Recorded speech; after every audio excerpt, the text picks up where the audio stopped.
Spartans! What is your profession? As much as people enjoyed the fight, and we both enjoyed it, but this wasn't, in terms of another brutal fight, Eubank Ben Jr., the first one, where it was brutal. We know that Eubank Jr. won the fight, but on the scorecard, you looked at it and thought to yourself, yeah, this one had their moments, that one had their moments, and he just won a round or two. As much as we enjoyed the fight, brother, if we take the two knockdowns out of this fight, brother, this fight was one-sided. Usyk, he couldn't touch Usyk. He was getting frustrated. So it's more of a thing where if we can't touch you, Dubois gives up. However, if you notice, like for example, Dubois got knocked down against a guy called Kevin Lerena 3 times, but Dubois was catching him. So he said, okay, I can catch him, so I can continue. With AJ, he got hurt against AJ. Let's be honest, he did. But because he caught AJ enough, he didn't give up because AJ was there to be hit. It's the same thing with Wardley. Wardley, he got hit by Wardley, but when he caught Wardley, because he kept on beating Wardley, he's like, I'm in this fight. Benavidez is not heavyweight, bro. He's not heavyweight. Usyk is not going to fight him because it doesn't warrant Usyk fighting him. But do you know what it is, yeah?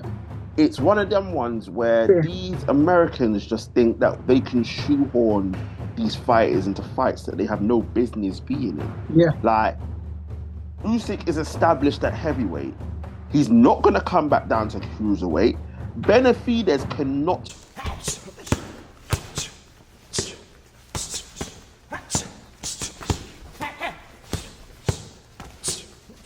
Yes, people, another edition of Nights of the Roundtable Discussions where we discuss all sports all the time. Got my guy ST in the building. How are you doing, sir?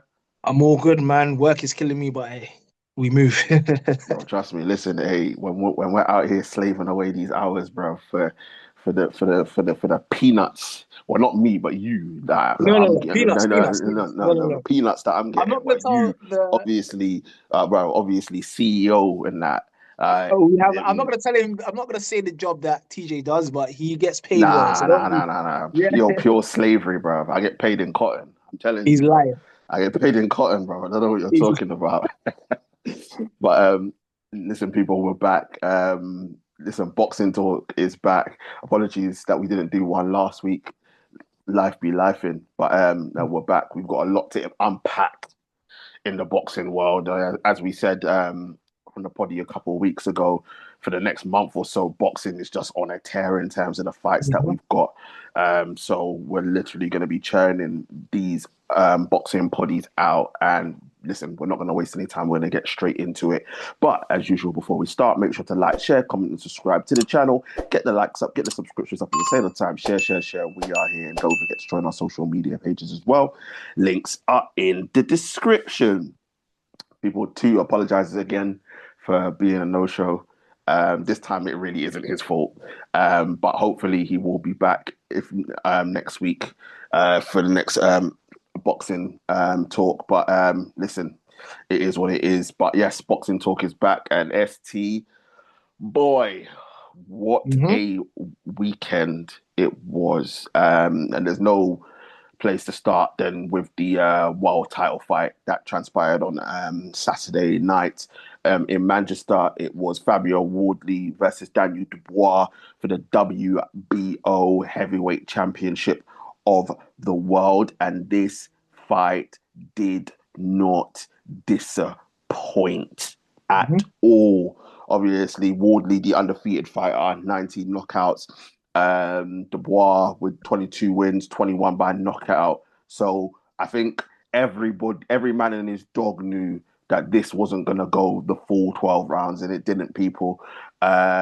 Just for a little bit of context, if you haven't seen the fight, please go and watch it because it was absolute crazy fight. But fight, ding, ding, round one, literally, Wardley catches Dubois, clipped him, and it obviously knocked off his equilibrium, and Dubois went down, got back up. Then I think it was round 3 again, ST, where Wardley caught him again with the overhand right. Again, I think this one was more of a cuffing shot, but it was a little bit harder. Dubois ended up taking a knee. Again, went down, took the 8 count, got back up, and then the fight just changed. Dubois just took over the fight, and it was an absolute slug fest. And I'm not going to sugarcoat it. After round 3, ST, Dubois beat up Wardley. He beat him up. His face was bloodied. It looked awful. I think there was the 2 highlight rounds apart from the knockdown rounds, round 6 and round 7. Round 6 and round 7, they were both going hell for leather. Round 9 was round 9 is when it started to get ugly, and you started to worry for Wardley. And then in round 11, Howard Foster decided to stop the fight, no mas, and Dubois became 2-time heavyweight champion of the world. ST, just want to get your thoughts on the fight. Obviously, we didn't have a preview, so I don't even know who you were betting on. I genuinely thought Dubois was going to win this fight. So did I. Just because don't get me wrong, Woodley did a good job beating Joseph Parker, and it was his first time to the dance, and he was successful. But I just thought Wardley fundamentally didn't have what he should have to beat Dubois if Dubois did the right things. And Dubois did. So I just want to get your thoughts on the fight, how you saw the fight, and what you think Dubois did to win this fight.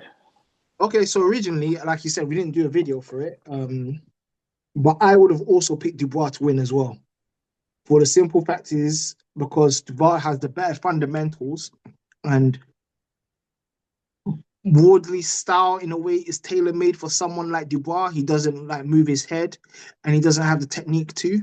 So Dubois can use his jab and then catch him with shots. And that's literally what happened. As you said, the first round, Dubois got caught cold, head chin up. It was an equilibrium shot. I think it was on the top of the head that Wardley caught him with, because Wardley throws a lot of wild swings. Second round, Dubois actually won that round, and even leading to that round, was using his jab. From what I was saying, because Dubois' jab is very good. However, Dubois' jab struggles against with southpaws. He doesn't like fighting southpaws, but Wardley's not a southpaw. Wardley wasn't moving his head, getting caught.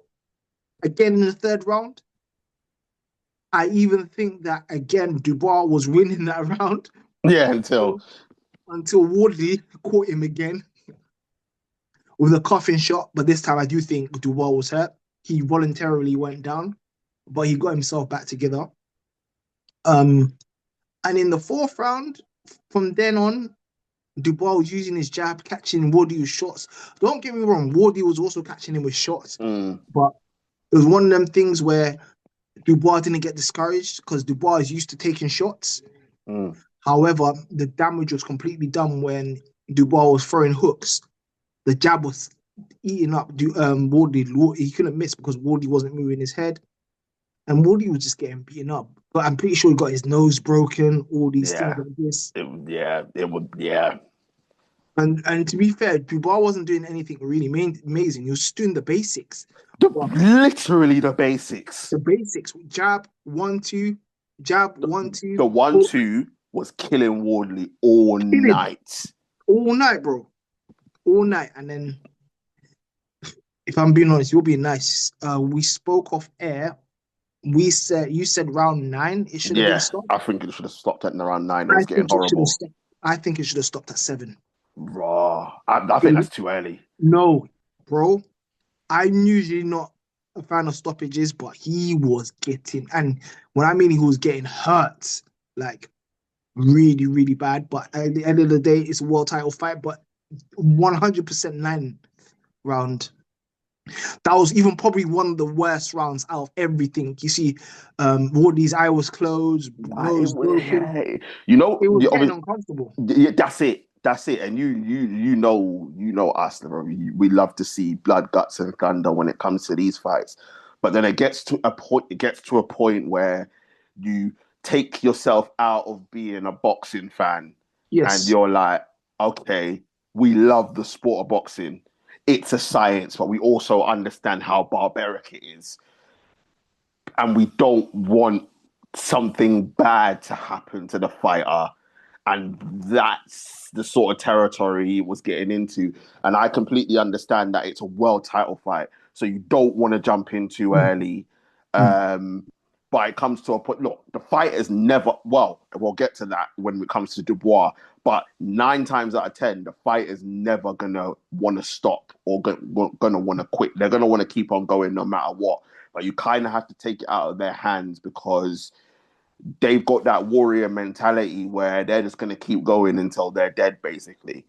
Mhm. And you, as the corner or the referee or the doctor, kind of have to take it out of their hands, a bit like football with the concussion substitutions now, where the doctor takes it out the player's hands because they want to go, they want to carry on playing. But yeah, it was getting uncomfortable, and bro, like the shots that did, and don't, as you said, Woodley was firing back. There's no disputing that. And credit to his chin because the guy never hit the canvas. He didn't hit the canvas. And some of these shots, like some of these shots are shots that AJ took that dropped AJ, right? So that just puts into context how strong Woodley is and how good his chin is.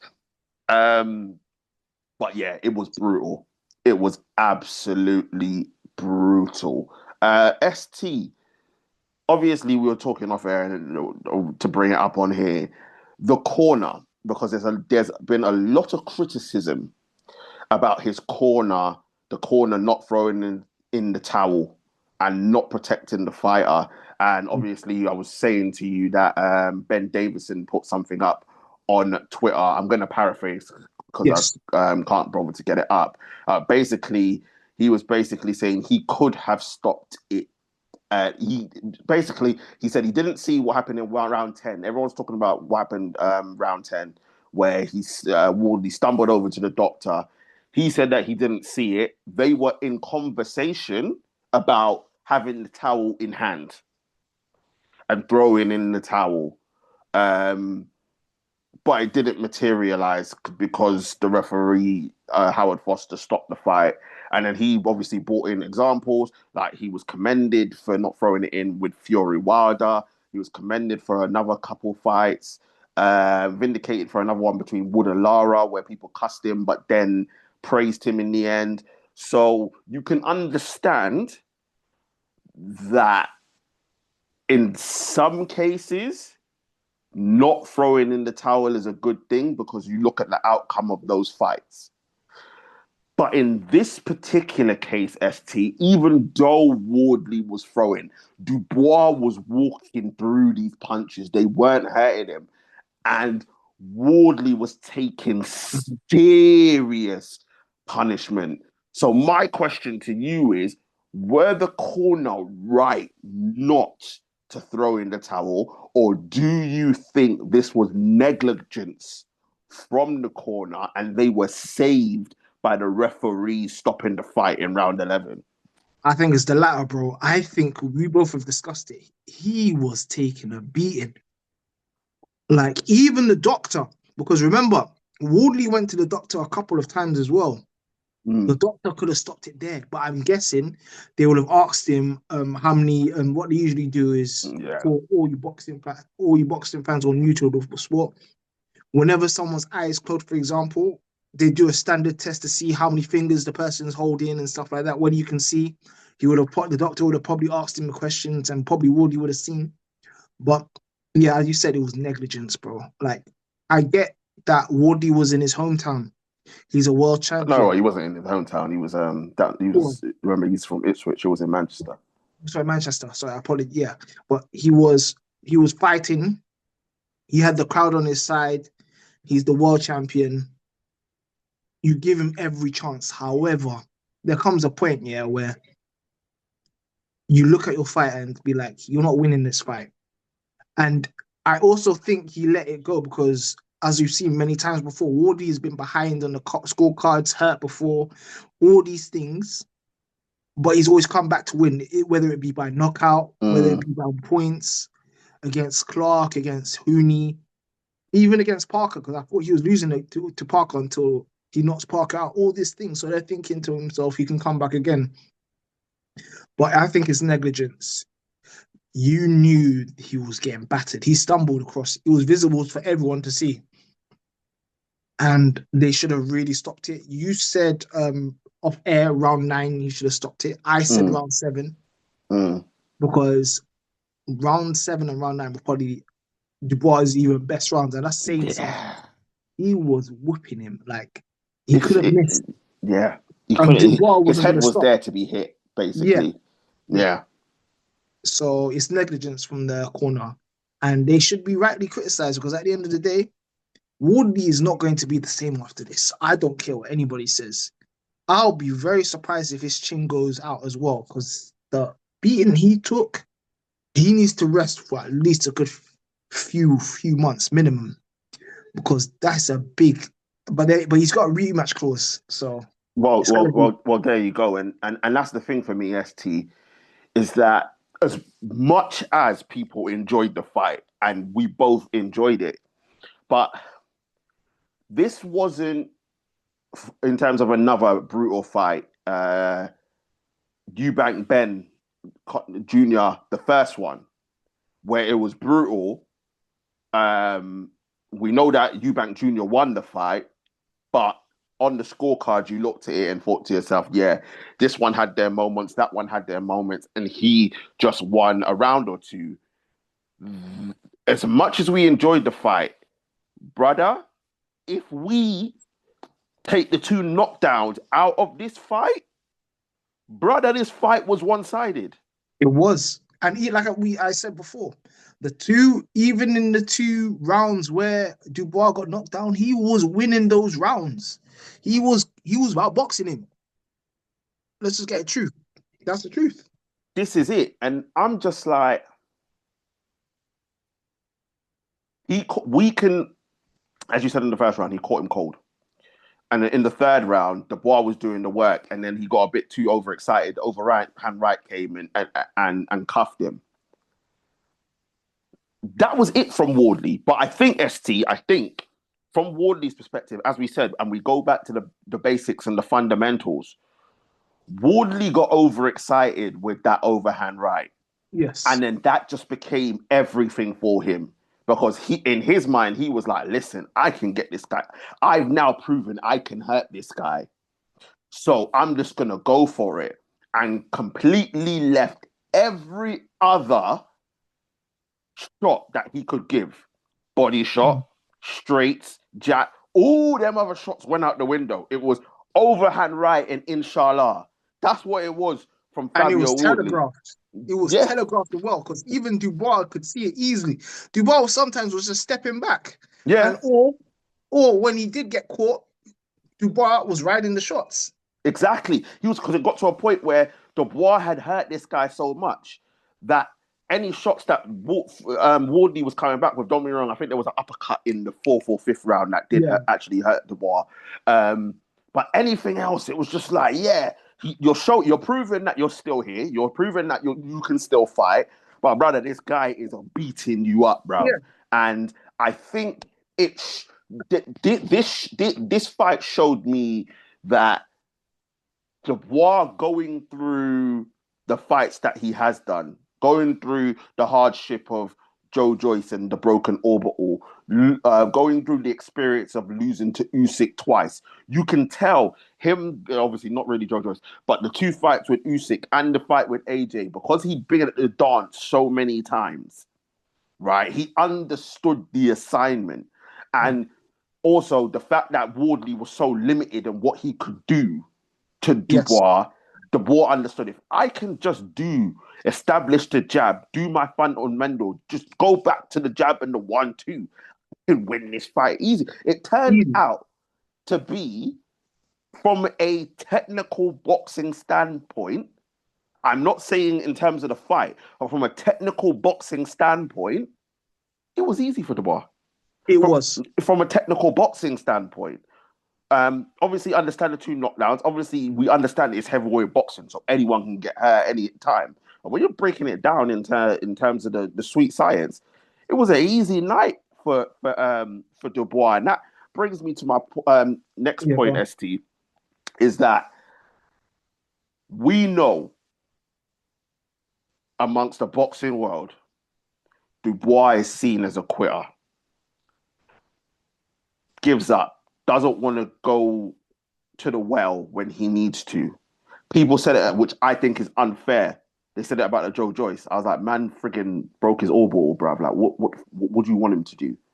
Do you know what I mean? I think it was unfair when he did against him, as much as that made me turn on him when he lost to Joe Joyce, but because honestly, anyway, we're not getting into that. But the first Usyk fight is when it really started gathering. This guy's quitting; he doesn't want it. And then the second Usyk fight, it looked like he won it. So ST, the fact that he went up down twice against Wardley and came back and didn't allow it to go to decision. Did Dubois start to dispel this theory that he is a quitter, or do we have to wait until he fights another elite heavyweight to really see if he's gotten over the stigma attached to him, which is that he gives up in fights? Boy, you know what it is? It's not as easy as that it sounds, bro. Basically, Dubois quits or stops when he knows he can't fight or hit the opponent. Mm-hmm. And that was the issue. Remember in Joe Joyce's fight, as much as we don't rate Joe Joyce like that at all, Joe Joyce's jab was brilliant that day, and Dubois couldn't touch him. Usyk, he couldn't touch Usyk. He was getting frustrated. So it's more of a thing where if he can't touch you, Dubois gives up. However, if you notice, like for example, Dubois got knocked down against a guy called Kevin Lerena 3 times, but Dubois was catching him. So he said, okay, I can catch him, so I can continue. AJ, he got hurt against AJ. Let's be honest, he did. But because he caught AJ enough, he didn't give up because AJ was there to be hit. It's the same thing with Wardley. Wardley, he got hit by Wardley, but when he caught Wardley, because he kept on beating Wardley, he's like, I'm in this fight.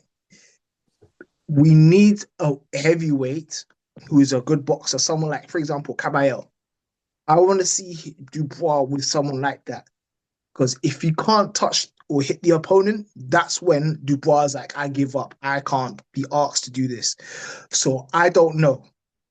I mean, he is battle hardened. I'll give him that. He's fought very good opponents. I'll give him that. It's interesting to see someone elusive. If Joseph Parker boxed the way he usually does, I'd be interested to see that because of the skills that Joseph Parker has. That's when I can say, like, has he really dispelled this myth of a quitter? Because Dubois only gets frustrated when you can't hit him, but we'll see anyway. Nah, that's brilliantly put. I couldn't say it better myself. That's brilliantly put. But final thing before we go into who's next. Obviously, Wardley's team came out and basically said they're disappointed with the officiating of the fight on Saturday. They said that the Ipswich boxer sustained facial damage throughout the fight, and his team believe referee Howard Foster should have taken stronger action against Dubois for repeated illegal blows. Extensive and visible damage to Wardley is thought to have been caused after he was caught by repeated illegal blows, including multiple headbutts. and it says his team would also like an explanation why Foster broke up the action just moments after Wardley hurt Dubois in the closing stages of the 7th round. Now, the British Board of Boxing Control have come out and basically said they have not received a complaint on behalf of Mr. Wardley. If they do, they will, of course, consider the matter. However, the contest and the show will be discussed at a board meeting this week as normal procedure. ST, is this a bit of a cop-out? Yes. Because, like, I don't... Look, there were times where they were leaning each other and heads were coming together and whatnot, but that's just the nature of heavyweight boxing. And if they're tired, they left it all on the line. But I don't think there was anything illegal in that at all. Just sounds like excuses from my point of view. I agree. Like, it's a lot of excuses. Like, for a heavyweight, that was actually relatively clean for a heavyweight fight. I do agree in the sense that with his point about Dubois getting hurt in the round where he started breaking. Yes, I agree. I agree with that. However, you need to understand, like, you're lucky. The referee should have stopped it ages ago for you. So you can't complain about one thing. Like, let's be honest, as you said, round 7 to round 9, Wardley shouldn't have been even in the ring, and the referee allowed you to carry on. So you can't have it both ways, if you understand what I mean. No. I think it's just sour grapes. Yeah. I think they said Wardley hasn't put up a complaint. That's fair because Wardley knows. Yeah. And he would know. Like, fighters know. Like, yeah, and if a fighter feels like definitely they've been cheated or something unjust has happened, they'll definitely say something. So yeah, it just sounds like a bit like a cop out, to be honest. But ST, now we're in a situation where Dubois is now the WBO champion. First things first, I think you said a few minutes ago, Wardley, in the contract, Wardley has got a rematch clause. Now, yes. Frank Warren has come out and said if they invoke it, fair enough, but it won't happen to the end of the year because, honestly, the war that these two went through.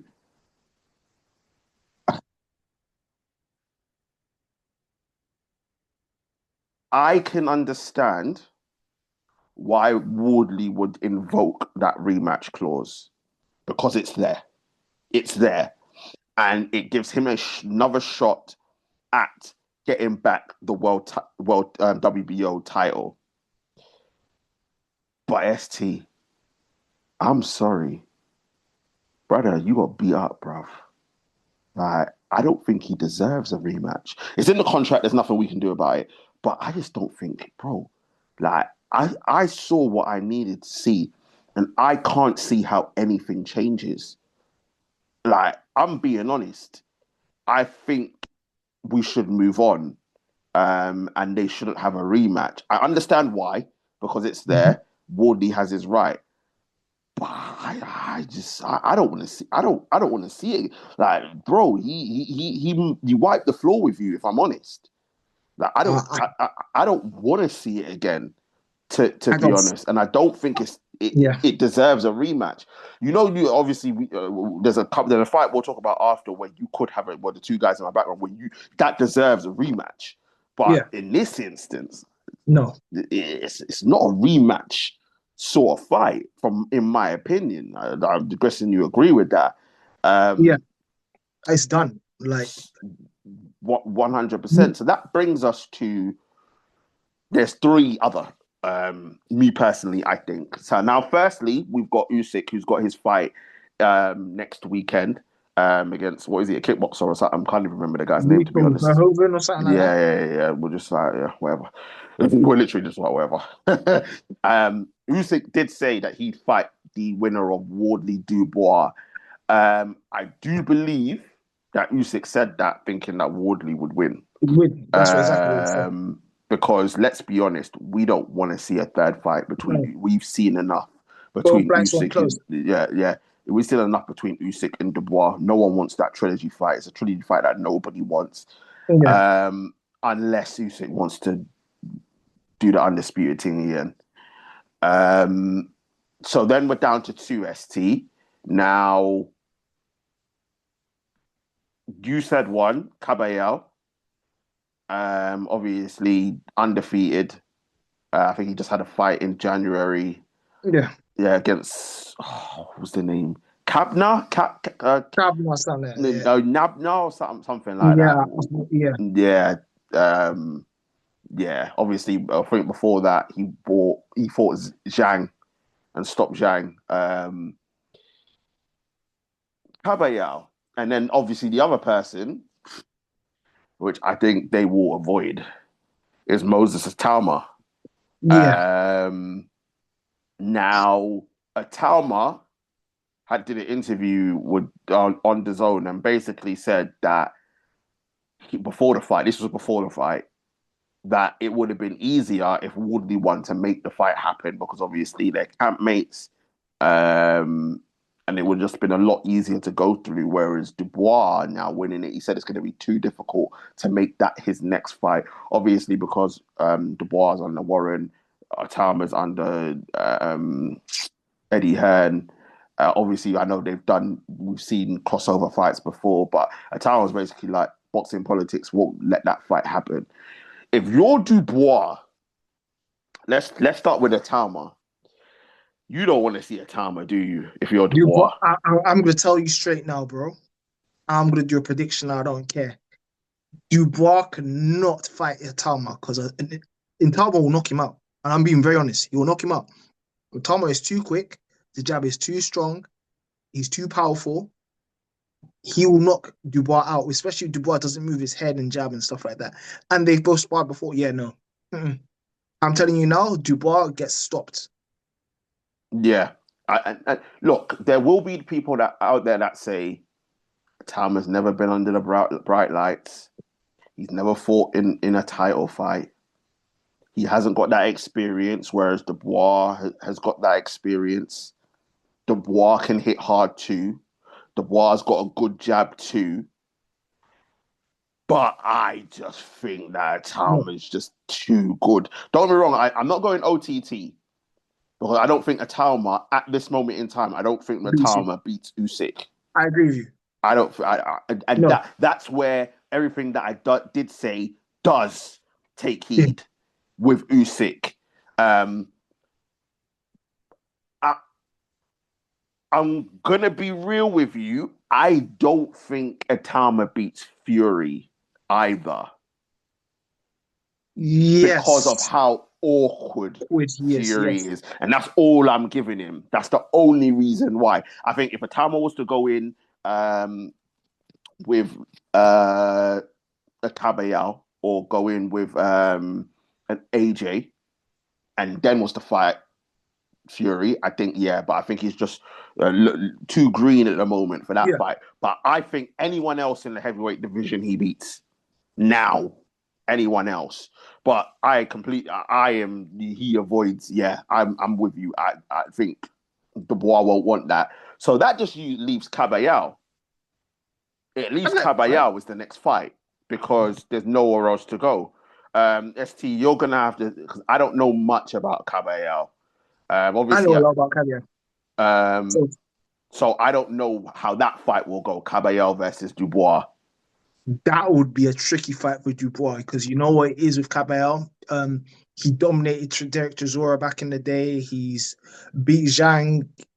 He also beat Frank Sanchez as well, who's very technical. Cabell is a very how can I call it? He's a bit shorter for the heavyweights. He's about 6'2", 6'3", but very technical.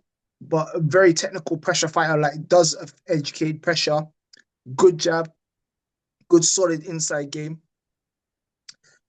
Gabriel is smart enough to get into, I think, to get into Dubois' jab and we'll just get him with shots as well. Very good inside game because Dubois' inside game has not been tested.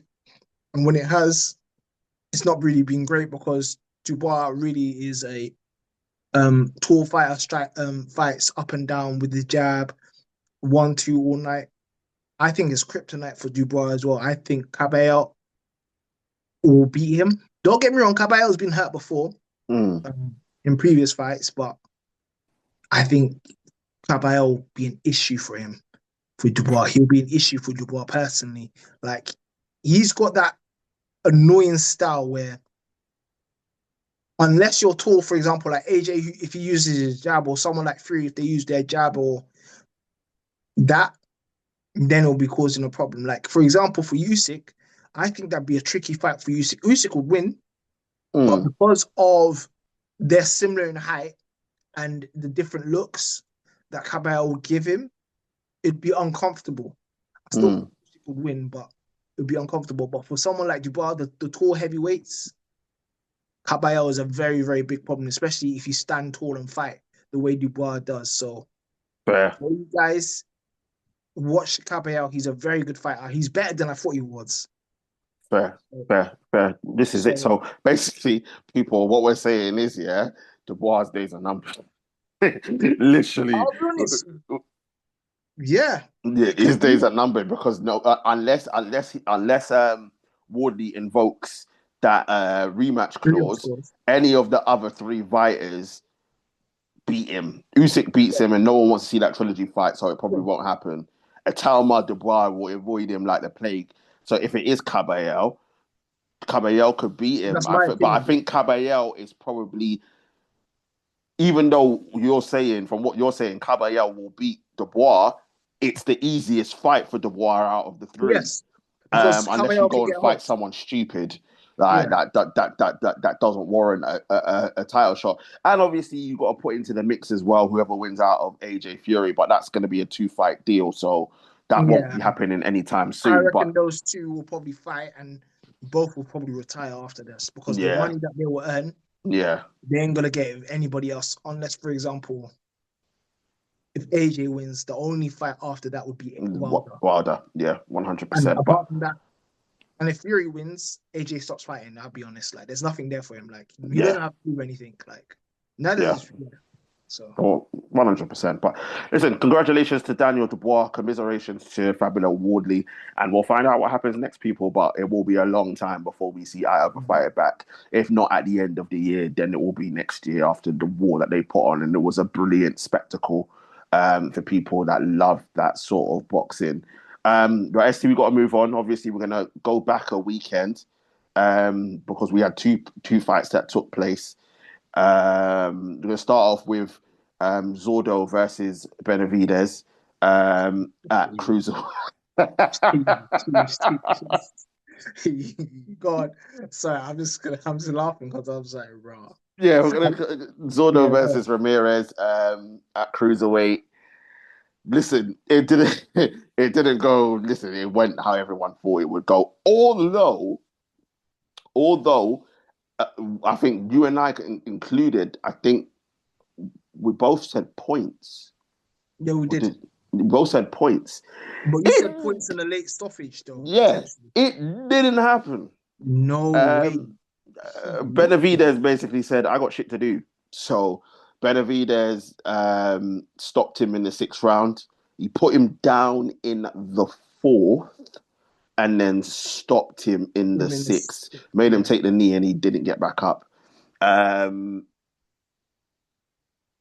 ST, your thoughts on that fight, bro? Well, I was so disappointed in Zordo, bro. But you know Yeah, what is they're both familiar with each other, so it made sense. But Zordo got battered. Oi. bro, beat up, bro. But ST, first of all, but I did say on that poddy that Benavidez has gone to cruiserweight not to stay. Yeah, of So he course. didn't put on the size and everything and blah, No, he blah. didn't. He looks But fleshy. to be fair to him, bruv, the hand speed at cruiserweight, bro, Was like this guy was going on like to say man was doing up Street Fighter, bruv. Mhm. Killer Instinct, bruv. Trying to do these 12 combo, bruv, moves, bro. Like, man's there. Ha! You know what we see when we see fighters and they're shadow boxing. Ha! Bro, that's what the man was doing on man's head, bro. Like that was crazy, bro. His The hands are way so how, quick, bro. bro. It's ridiculous.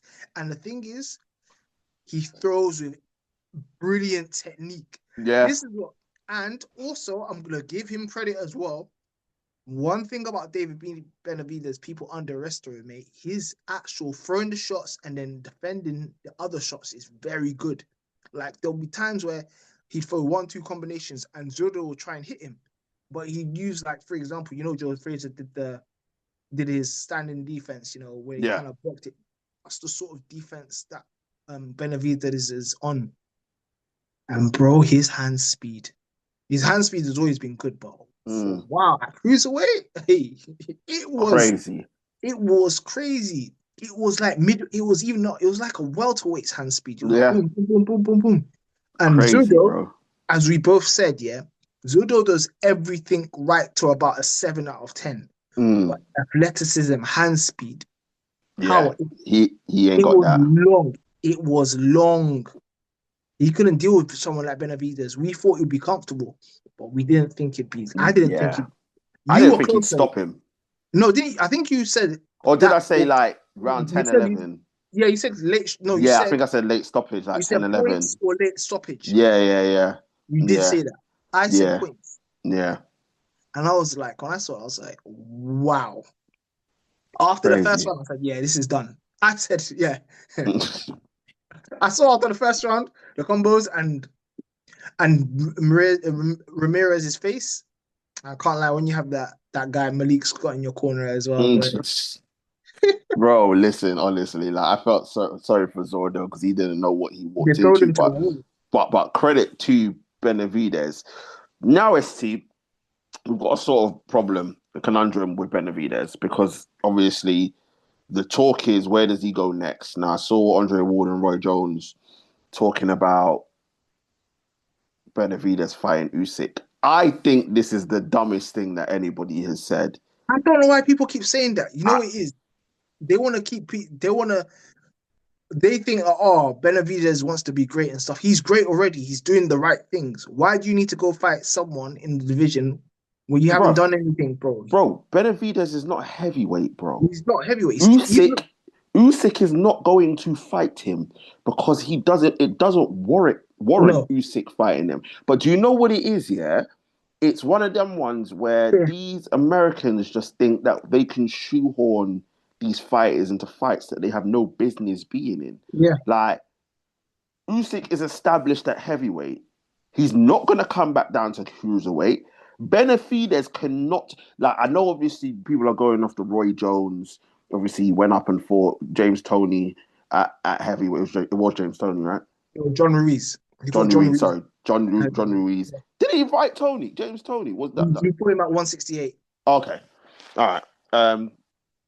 And fought at heavyweight, but bro, like I said, Benavidez looked meaty Yeah, at he does. cruiserweight. For him to go to Usyk will eat him alive because Bro. Usyk ain't gonna be taking all them combos. No. Usyk is too good and too equipped. But you know what it is, ST? It's one of them ones. Obviously, Usyk's only got 2 fights left, probably, and it's like Benavidez, obviously. In the pound for pound, Usyk in the pound for pound. Let's try and do this fantasy fight, bro. They have no business being in the ring with each other. Yes, if Usyk was still at cruiserweight, for sure, but Usyk's at heavyweight now, bro. Like, allow it. They don't need to be in the same ring. So that brings us to 3 other names. Now, here's another name. It's not going to happen. Canelo, who Benavidez called out because he was there. But we know that fight's not going to happen either. Oh, that's like Canelo don't want anything to do with Benavidez. That would require Benavidez to go back down to 160? No, 168. But even that, no. Canelo can come up to 175 because He's not going to. He's not going to. He's not going to come up to like heavyweight. So it will require Benavidez, who's now at cruiserweight, to go back down to 168, which doesn't make any sense. He's not going to do it. Benavidez won't do that. He's too heavy. He's too heavy. He's not going to kill himself and drain himself to get back down to 168. And Canelo, we don't know what Canelo is going to do yet in terms of, like, I personally thought he was going to go after what Crawford did to him, but he looks like he's staying in the game. But the Canelo fight ain't going to happen either. So you know, Canelo is after a person called so he's got the belt Mbili. Mm. And Mbili, even though Mbili is strong, it's a tailor-made fight for Canelo because the Comeback guy said, fight. Yeah. yeah, no, it's not even a comeback fight. Mbili's a champion. No, no, At no. But once. I'm saying he's tailor made for Yeah, Canelo because obviously it's tailor-made. Canelo can Yeah, be like, I can do a comeback fight against this guy and win a belt, so why not? yeah. But And Billy will stand forward and take or trade with yeah, him. So and Canelo, remember, Canelo's coming at a perspective of I've got nothing to prove to anybody. I'm still the biggest name in boxing. yes, So if you want to fight me, come back down to 168. You don't call the shots, I do. So like, we can part that Canelo thing. It's not going to happen. Look how long he chased him for. It didn't happen then. It's didn't not work. going to Yeah, happen now. So ST, that leaves us with two names. One who's fighting at the end of the month in Bivol, and the other one being Beterbiev. Now, also, you forgot about Jairo Pataya as well at cruiserweight. okay. So Jai Opataya, the problem with that is He let the his whole belt go. zoo for boxing thing. Yeah, he messed up, And Benavidez already said, I'm not fighting for that crappy belt. which is fair So, enough. so it's one of them ones where Opataya's got to try and do a thing because that fight would be interesting. Now, I know that Roy Jones has said, don't take the Opataya fight. Why not? Like, that don't make no You'd be sense to me. like And but Pataya is good. he's not saying it for boxing reasons. He's saying it because why give Opataya the chance to fight you when you're the big name? Because he's just Yeah, pushing for this Usyk fight, which makes no sense. So the Opataya fight would be a good fight. You know more about Opataya than I do. How do you see that fight? it's a close fight, bro. Like Opataya, you know what he is Opataya? He's got a very he's a southpaw with very good left, vicious, Mm, technically very sound, but he gets hit as well. So it is going to be a close fight. It's not going to be easy. I mm, think, oof,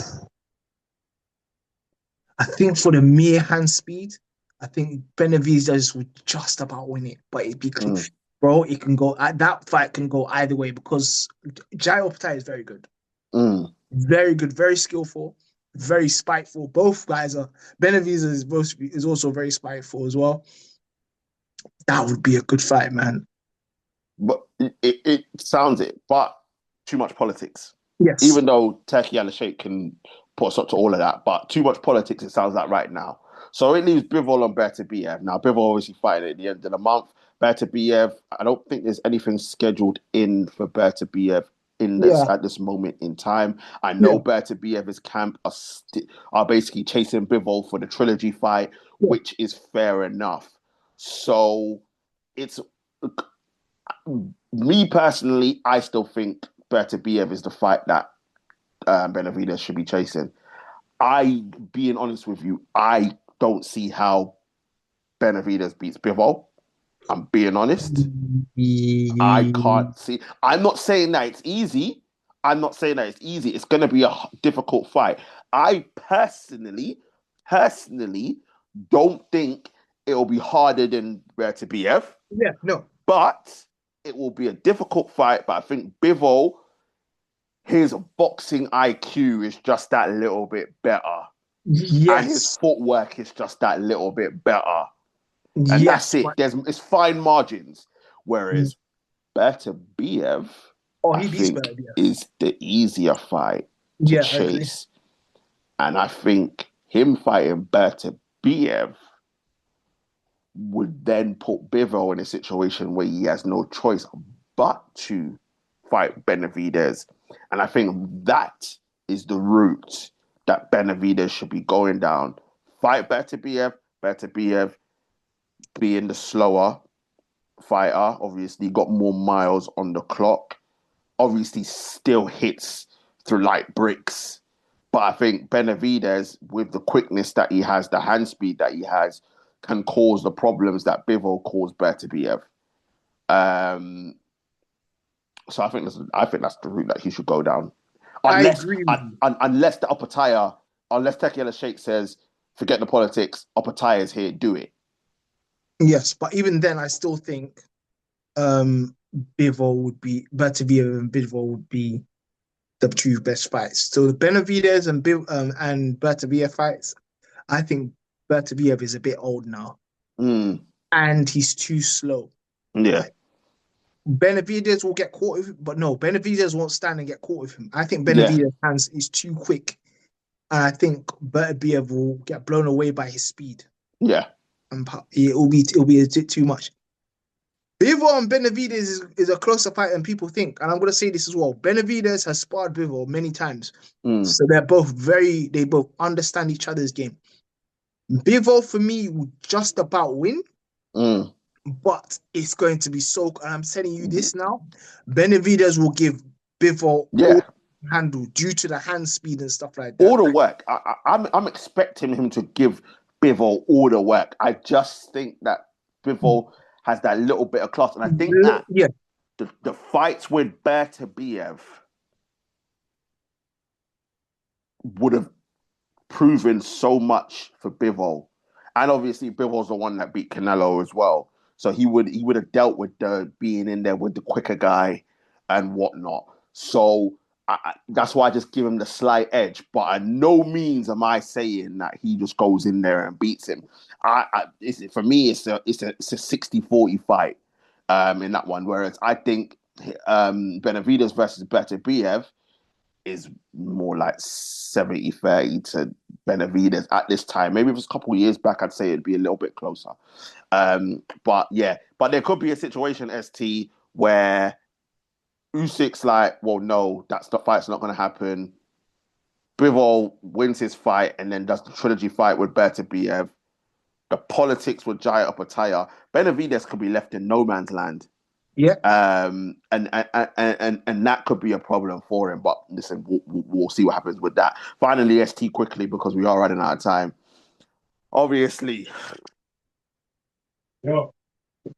Inoue versus Nakatani, for the undisputed super bantamweight crown.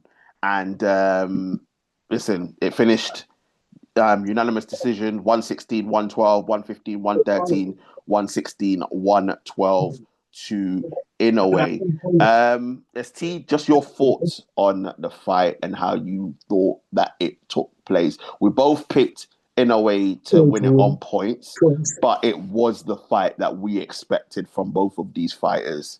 I think we both predicted it quite well, if I was being honest. It's literally what we said. So people, when me and TJ are speaking about boxing, we know our stuff. No. Know our stuff. You are the encyclopedia of boxing knowledge. Give me, give me I credit. defer You to know your stuff. defer to you. You know your stuff. You know your stuff. So it was kind of what we predicted. Nakadani boxed slightly better than I thought he'd even box, because he was catching Inoue from what we told him. Like, he kept it long, and he did caught Inoue coming in because Inoue drops his hand. But even Inoue didn't really drop his hands like that, if I'm being honest. He was weary of Nakatani's speed and power. It's just that Nakatani was very skillful, but Inoue was a bit too quick. I think what I scored it 116, 112. So I think that was the correct decision. 150, 130, I get it. Like, I'm not gonna yeah. The judges got it right. It was fine margins. Nakatani boxed well on the back foot, but Inoue was just too quick. The hand speed was a little bit too quick from Inoue. The footwork was slightly a bit quicker than Nakatani, even though Nakatani is the lighter fighter. However, Nakatani shouldn't take this as a loss, as a frustrating loss. Obviously, he's lost. His unbeaten record is gone. But I'm going to commend both fighters because the actual skill level, from a purist boxing point of view, was extremely high. Terence Crawford was there. Yeah, bro. Because listen. This is the thing that I say to people is that listen, ST, we enjoyed Wardley Dubois. Yes. But from a technical standpoint, it was very, very basic from Dubois. And Wardley showed that he didn't have the fundamentals. But people love these sorts of fights because that's why we love boxing. We want to watch boxing for knockouts. However, the sweet science is something to be admired as well. And that is why we also love boxing, which is why you see people hate Floyd Mayweather and call him boring because they don't understand the sweet science. Whereas they'll love a Pacquiao, which is fair enough because Pacquiao is an all-time great. But you can see that when you know and understand boxing, you see the flaws in his game. Yeah. When you get a fight like Inoue and Nakatani, people will look at it and say, "Oh yeah, unanimous decision. Who are these guys?" Blah blah blah. This and that. And it's partly because it's the lighter weight class, so obviously it's not the blue chip weight classes.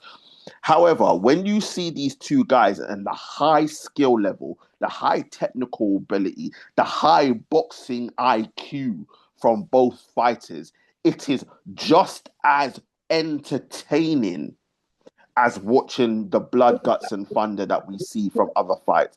And I think that was brilliant from both of these fighters. And also, ST, because when I look at the fight, one thing I want to say to you is that Nakatani started fighting too late.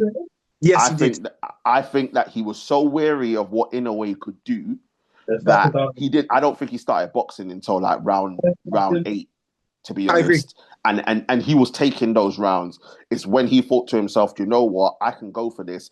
I understand it. I think he took too long to understand what Inoue was doing. And didn't, which is why obviously Inoue took so many rounds, obviously finished 116, 112. But in this latter round, I think if it was like old school, obviously not now, but if it was an old school fight and it was a 15-round fight, yeah, it would have been problems because Nakatani was coming on strong in that second half of the fight. What can you say, bro? It's literally what it is. Inoue started off sharp, hand speed, in and out. But Nakatani, what happened? And this is how you know Nakatani is an elite fighter. We're really giving Nakatani some credit here. He caught Inoue's timing very well, knew how to avoid certain shots, and the southpaw, clean. Listen, Nakatani should be proud. Listen, I know it's a loss, and I know he's frustrated, and he's going to be angry, but he's an elite fighter. Yeah. Like, elite fighter. Inoue also fought extremely well. The experience showed. That's one thing I'll say. The experience showed at the highest level. It was the margins. That's what got him through the fight. Because Inoue, again, as you said, the second half of the fight for Nakatani was fantastic. However, towards like the last championship rounds, I think Inoue is just like, did his thing. And what can I say, man? Two fantastic fighters. Inoue is going to be an all-time great. He already is, and obviously there's a reason why he's pound for pound number one. I know Devin Haney was on Ring Magazine saying why was Inoue pound for pound number one, it's like basically saying who did he fight? No one knew who Nakatani was, and I think that's the pure ignorance of American. But the thing is, because I think it was Tiafimo that was on with him on Ring Magazine, and Tiafimo was like, this is a great fight. But yeah, there's a bit of ignorance in that, and which is understandable. Not understandable from him because he's in the sport of boxing, but like understandable from like fans' perspective. They're like, well, really? No, but he shouldn't even be like that because remember both of them. Even I think Tiafimo. One thing about Tiafimo, he likes boxing, innit? Yeah. Like he started off very light as well. I think Devin Hayden didn't start off as light as him. So he would have known about Nakatani. He would have known about all these guys. Devin Hayden, he really knows about from 135 up. Yeah. But I just think the disrespect that Inoue is getting is ridiculous. He's pound for me. He's pound for pound number one right now. You can give it to him or Usyk. I'm not going to argue. Yeah. 100%. Quickly, ST, just before we go, for Inoue now, does he rematch Nakatani? Do we run it back? I think it's warranted a run back. Personally, but we understand that from Inoue's camp, they're basically saying we want to do this crossover thing now and make him into a star. So obviously, there's two names that we mentioned in the last boxing poddy. Bam Rodriguez, who's obviously got a fight against Vargas in a few weeks' time. And obviously the guy that you said that Inoue should avoid in Espinoza. If they don't have the rematch for Nakatani, which one of those fights do you think that Inoue should take? They're both dangerous fights for him, bro. I can't even lie to you. Bam is proper. Mm, Bam, both Bam and proper, but out of the two, Bam. I'll take Bam because Bam is very skillful, very talented, but Bam can also get hit a lot as well. That's one thing about Bam. Bam can get hit. Espinoza is too tall, bro. Espinoza is my height, bro. But lean. That's long. He beat Ramirez. Ramirez is a Cuban fighter who won the Olympics. Very good, but he's too tall. Like, there comes a point where Inoue, as good as he is, he's too small to be fighting with yeah, these guys. That's why I think, like, like, for example, I know Floyd is great, but Floyd started at 130.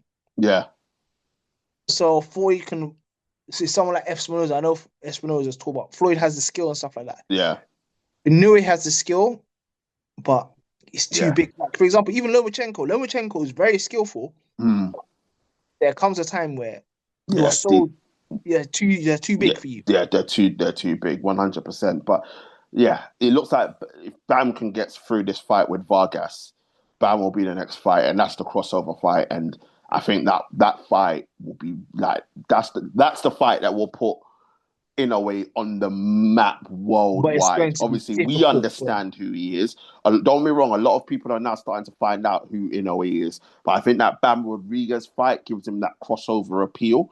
And if he beats him, then there's no You can't challenge him. disputing about how great Inoue is and why he is the number one in the pound for pound rankings. But listen, ST, we are going to stop it there.